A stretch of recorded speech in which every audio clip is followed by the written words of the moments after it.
శ్రీ మహాగణాధిపతయ నమః. మనం చాలాసార్లు ఏమనుకుంటామంటే గతంలో ఈ పొరపాటు చేసాం, మళ్ళా అవకాశం వస్తే ఈ పొరపాటు చేయకుండా ఉందాం అని ఒకసారి అనుకుంటాం.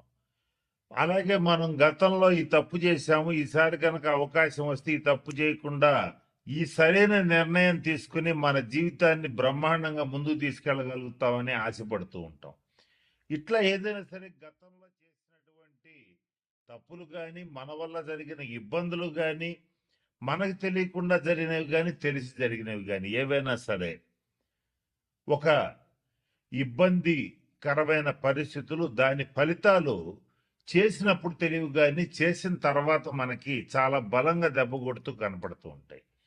అటువంటి వాటి నుంచి తప్పించుకోవటానికి ఒక 136 రోజుల పాటు, అంటే జూలై 27 2026 నుంచి డిసెంబర్ 10 2026 వరకు శని వక్రించి ఈ 136 రోజుల పాటు మనం ఏదైతే చెయ్యాలనుకుని మిస్ అయిపోయామో గత 2.5 సంవత్సరాల్లో అది మళ్ళీ చేసి సక్సెస్ సాధించడానికి, జరిగిన తప్పులు దిద్దుకోవడానికి, జరిగిన ఇబ్బందుల నుంచి బయటపడటానికి ఒక 4 రాసుల వాళ్ళకి మంచి రాజయోగం ఇస్తూ అవకాశం ఇస్తున్నటువంటి శని వక్రగ్రహ సంచారం ఏదైతే ఉందో ఈ 4 రాసుల వాళ్ళని ఏ రకమైనటువంటి నిర్ణయాలు తీసుకుంటే, ఏ తప్పులు సరి చేసుకుంటే ఎలా ముందుకెళ్ళచ్చు అనేటువంటి అంశం గురించి జ్యోతిష్ శాస్త్ర పరంగా కొన్ని సూచనలు, సలహాలు ఇప్పుడు నేను మీకు తెలియచేయడానికి ప్రయత్నం చేస్తాను. ఇక తర్వాత రాశి మీనరాశి. ఈ మీనరాశి వాళ్ళకి గతంలో ఒక సంవత్సరంన్నర పాటు దుబారాగా డబ్బులు ఖర్చు అయిపోవటం, శారీరకంగా మానసికంగా అలసిపోవటం, అలాగే ఏ పని చేసినా కూడా ఇక ఏం చేయలేము అనేటువంటి ఒక నిస్సత్వ, నిస్సహాయత అవన్నీ వచ్చేసినాయి. అవి తిరిగి ప్రకోపించే ఛాన్స్ ఉన్నాయి. అంటే గతంలో ఏ కుంభంలో శని సంచారం మొదలైనప్పటి నుంచి వీళ్ళకి ఏలినాటి శని మొదలైంది. ఏలినాటి శని మొదలైనప్పుడు ఏ రకమైన లక్షణాలు వచ్చినాయో అవన్నీ కూడా వీళ్ళకి మరలా అవే రిపీట్ అవుతాయి. కొంచెం జాగ్రత్తగా గమనించుకోండి. కుంభంలో శని ఎప్పుడు వచ్చాడు అని అంటే దాదాపుగా ఒక 3 సంవత్సరాలు, సుమారు 3.5 సంవత్సరాల క్రితం వచ్చాడు.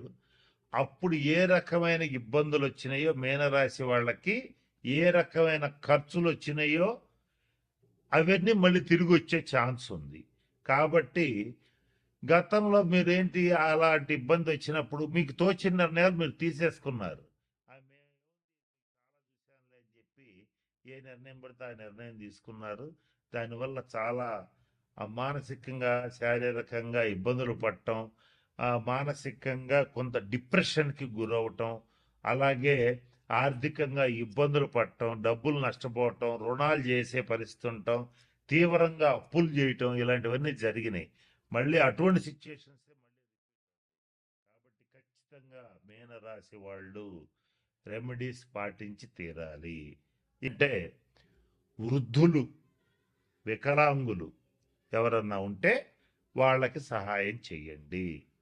అది ఆర్థికంగా కావచ్చు, అలాగే వాళ్ళకి సర్వీస్ చేయటం కావచ్చు.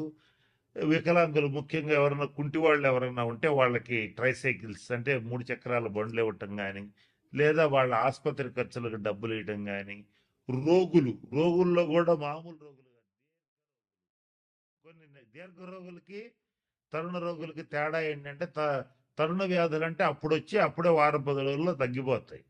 దీర్ఘ రోగులు అంటే నెలలో, సంవత్సరాల తరబడి వాళ్ళు రోగిష్టి వాళ్ళనే ఉంటారు. వాళ్ళకి సేవ చేయండి. ఇంకా కుదిరితే ఈ 6 రాసుల వాళ్ళు ఎవరైనా రక్తదానం చేసే అలవాటు ఉంటే చెయ్యండి, అది మీకు మంచిది. ఎవరైనా సరే ఈ 6 రాసుల్లో శనీశ్వరుడికి సంబంధించి మంచి ఫలితాలు పొందాలంటే ప్రభుత్వ ఆసుపత్రులకు వెళ్ళి అక్కడ ఉన్నటువంటి రోగులకి కావలసిన మెడిసిన్స్ ఇప్పించటం కానీ, ఏదైనా పళ్ళు ఇవ్వటం కానీ అవకాశం ఉంటే చేయండి. ముఖ్యంగా వృద్ధాశ్రమాలు, అనాథాశ్రమాలు కాదు, వృద్ధాశ్రమాలు ఎవరికైతే ఉంటాయో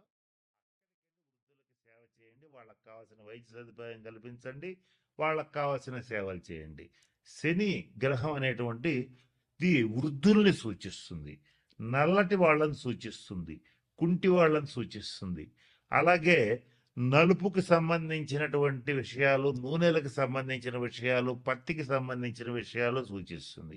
ఈ 6 రాసుల్లో ఇటువంటి వాటికి సంబంధించి వృత్తి వ్యాపారాలు చేసేటువంటి వాళ్ళు చాలా జాగ్రత్తగా ఉండాలి. వీళ్ళకి తగిన నిర్ణయాలు తీసుకోవాలి, తగిన శాంతి పరిహార క్రియలు పాటించాలి. ఇలా చేస్తే ఖచ్చితంగా మంచి ఫలితాలు ఉంటాయి. ఇంకొక ముఖ్యమైన విషయం, శని ఎప్పుడు కూడా క్రమశిక్షణను కోరుకుంటాడు, ఆనెస్టీ, నీతి నిజాయితీలను కోరుకుంటాడు. ఈ 6 రాసుల్లో ఎవరైతే నీతిగా నిజాయితీగా ఉంటారో, క్రమశిక్షణతో ఉంటారో, పరద్రవ్యాన్ని ఆశించరో, అంటే ఎదుటివాడి ఇల్లు కొంప కొల్లగొట్టి కాజేయాలనుకోరో, వాళ్ళకి మాత్రం మంచి ఫలితాలు ఉంటాయి.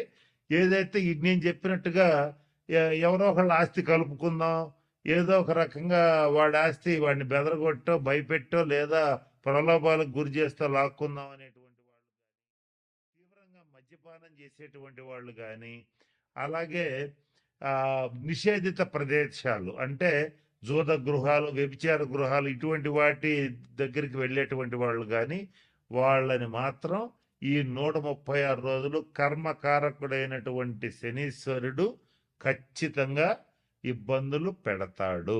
కాబట్టి వాటి జోలికి ఖచ్చితంగా పోవద్దు. ఈ 136 రోజులు అసలు పోవద్దు. కనుక నేను చెప్పినటువంటి విషయాలు గమనంలో పెట్టుకోండి, జాగ్రత్తలు పాటించండి. మన ఛానల్లోనే ఇంకా పరిహారాలు ఇస్తాను, మీకు షార్ట్స్ రూపంలో కూడా ఇస్తాను. వాటిని పాటించి ఈ 136 రోజులు మీకు అత్యంత అనుకూలంగా మార్చుకోవచ్చు. నేను చెప్తూ వీడియో మొదట్లో ఒక మాట చెప్పాను, వక్రీ బలి అన్న. వక్రించిన గ్రహం మరింత బలంగా పనిచేస్తుంది. ఆ బలంగా పనిచేసేటప్పుడు దాన్ని పాజిటివ్గా నెగిటివ్గా మార్చుకోవటం మీ చేతుల్లో ఉంటుంది. కాబట్టి నేను చెప్పిన అన్ని సూచనలు పాటించి అందరూ 12 రాసుల వాళ్ళు శనీశ్వరుడి యొక్క శుభ ఫలితాలు పొందాలని మనస్ఫూర్తిగా ఆశిస్తూ ఆ పరమేశ్వరుడిని ప్రార్థిస్తూ సెలవు తీసుకుంటున్నాను. స్వస్తి.